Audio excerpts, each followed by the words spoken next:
না আটা, না ময়দা, না তো ডিম। আটা ময়দা ডিম ছাড়া পাউরুটি তৈরি ভাবা যায়, তাও আবার হাঁড়ির মধ্যে। হ্যাঁ, আজ তৈরি করে দেখাবো ভীষণ মজার এবং সহজ একটি রেসিপি। তা হচ্ছে সুজি দিয়ে সফট পাউরুটি। যেমনটা নরম হয়েছে তেমনি খেতেও ভীষণ মজার। আর দোকান থেকে কিনতে হবে না, অবশ্যই ট্রাই করবেন।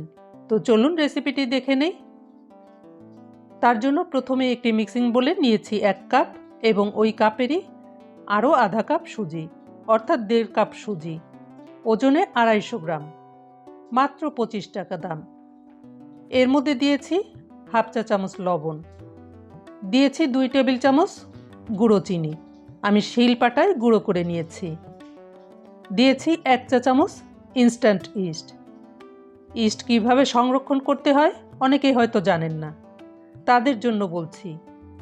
ইস্ট ব্যবহারের পরে যেটুকু থেকে যাবে সেটুকু একটি এয়ারটাইট বোতল বা বয়ামে মুখটাকে ভালো করে লাগিয়ে নিয়ে ডিপ ফ্রিজে রেখে দেবেন। কখনো বাইরে বা নর্মাল ফ্রিজে রাখবেন না। শুকনো উপকরণগুলিকে মিশিয়ে নিয়েছি।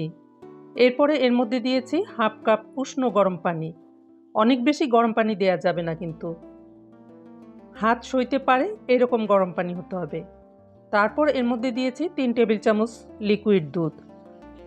আপনাদের হাতের কাছে লিকুইড দুধ না থাকলে গুঁড়ো দুধ পানি দিয়ে গুলিয়েও লিকুইড করে নিতে পারেন। এরপর একটি স্প্যাচুলার সাহায্যে ভালো করে মিশিয়ে নিয়েছি। মিশানো হলে এটাকে ঢেকে 10 মিনিটের জন্য রেস্টে রেখে দেব। এখন পাউরুটি তৈরি করার জন্য একটি মোল্ড নিয়ে নিয়েছি। এই মোল্ডের মধ্যে সামান্য তেল ব্রাশ করে দিয়েছি। আপনারা চাইলে অ্যালুমিনিয়াম অথবা সিলভারের যে কোনো বাটিতেই করতে পারেন। 10 মিনিট হয়ে গেছে, এখন ডোটাকে নিয়ে নিয়েছি। এর মধ্যে 2 টেবিল চামচ তেল দিয়ে এখন ভালো করে মাখিয়ে নিতে হবে।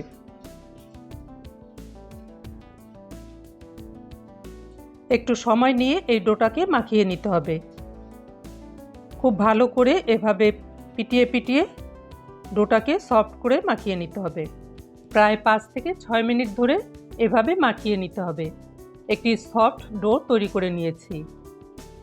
মাখানোর পরেই দেখবেন হালকা ফুলে উঠবে, তখন বুঝতে হবে মাখাটা হয়ে গেছে। তারপরে সামান্য তেল মাখিয়ে ডোটাকে আবারও রেস্টে রেখে দেব 1 ঘন্টার জন্য। গরম জায়গাতে রাখতে হবে। 1 ঘন্টা পরে ডোটাকে নিয়ে নিলাম। দেখুন ফুলে ডবল হয়ে গেছে। এখন হাতে সামান্য তেল মাখিয়ে এই ডোয়ের মধ্যে যে বাতাসটা আছে সেই বাতাসটাকে বের করে দিতে হবে। এরপর বোর্ডের উপরে সামান্য তেল নিয়ে এই ডোটাকে তেলের উপরে রেখে দিলাম। তারপর হাত দিয়ে লম্বা করে একটি রুটি তৈরি করে নিলাম। রুটিটাকে রোল করে নিয়েছি ঠিক এভাবে। 2 সাইডও এভাবে ভাঁজ করে দিয়ে মোল্ডের আকার করে রোলটা করে নিতে হবে। তারপরে মুখটাকেও বন্ধ করে দিয়েছি। ঠিক এভাবে সুন্দর একটি রোল তৈরি করে নিলাম। এবার মোল্ডের মধ্যে রেখে দেব। দেখুন ঠিক এভাবে রেখে দিয়েছি। এবার এই মোল্ডটাকে ঢেকে রেখে দেব আরও 30 মিনিটের জন্য। অবশ্যই গরম জায়গাতে রাখতে হবে।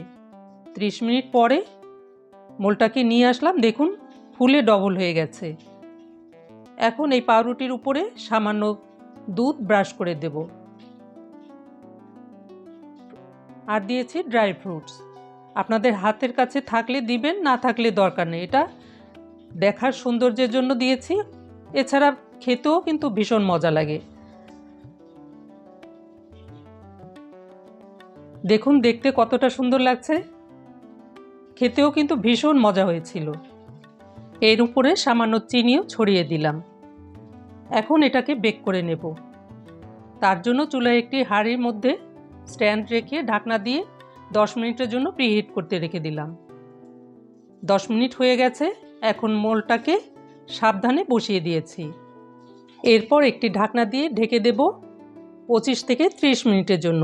এর মধ্যে কিন্তু ঢাকনাটা খোলা যাবে না এবং চুলার জালটাকে প্রথম দিকে মিডিয়াম টু হাইতে রাখতে হবে। 2 মিনিট পরে চুলার জালটাকে সামান্য একটু কমিয়ে দিয়েছি। 25 মিনিট হয়ে গেছে। এখন ঢাকনাটা তুলে নিয়েছি। আর দেখুন পাউরুটির চারপাশটা লালচে হয়ে গেছে এবং উপরটাও ড্রাই হয়ে গেছে। তারপরে পাউরুটির মোলটাকে হাঁড়ি থেকে তুলে নিয়েছি। এবং হালকা গরম অবস্থায় একটি ছুরির সাহায্যে চারদিকটা ছাড়িয়ে নিয়ে একটি প্লেটের উপরে তুলে নিয়েছি। এটা হালকা গরম অবস্থায় করতে হবে। দেখুন কতটা নরম হয়েছে এবং কত সুন্দর কালার, কত সুন্দর দেখতে হয়েছে। এখন একটি র্যাপিং পেপার দিয়ে এটাকে মুড়ে রাখতে হবে। এই গরম অবস্থায় র্যাপিং পেপার দিয়ে মুড়ে রাখলে পাউরুটিটা আরও সফট হয়ে যাবে। আপনাদের কাছে র্যাপিং পেপার না থাকলে যে কোনো পলিথিনের ব্যাগ অথবা কাপড়ের মধ্যেও এভাবে মুড়ে রাখতে পারেন। এভাবে র্যাপিং করে সম্পূর্ণ ঠান্ডা হওয়া পর্যন্ত অপেক্ষা করব। পাউরুটিটা একদম ঠান্ডা হয়ে গেছে। এখন র্যাপিং পেপারটা তুলে নিতে হবে। দেখুন কত সুন্দর হয়েছে আর কতটা নরম। এবার কেটে নিচ্ছি। দেখুন ভিতরটাও কত সুন্দর হয়েছে। ঘরে থাকা সামান্য কিছু উপকরণে এত সুন্দর একটা পাউরুটি তৈরি করে নিলাম। আপনারাও এভাবে তৈরি করবেন, তাহলে আর দোকান থেকে কিনতে হবে না। এতটাই সহজ। আমি যেভাবে তৈরি করলাম এইভাবে তৈরি করে দেখবেন, একদম পারফেক্ট হবে। দেখতে একদম কেকের মতো হয়েছে, খেতেও কিন্তু ভীষণ মজার। আপনারা অবশ্যই ট্রাই করবেন। এক পিস দেখিয়ে দিচ্ছি, দেখুন কতটা নরম হয়েছে আর কালারটাও কত সুন্দর হয়েছে, খেতেও ভীষণ মজার। ভিডিওটি যদি ভালো লাগে প্লিজ আমার চ্যানেলটিকে সাবস্ক্রাইব করে লাইক, শেয়ার, কমেন্ট করবেন। আর যারা অলরেডি সাবস্ক্রাইব করেছেন তাদেরকে অসংখ্য অসংখ্য ধন্যবাদ। সবাই ভালো থাকবেন, সুস্থ থাকবেন। Good bye.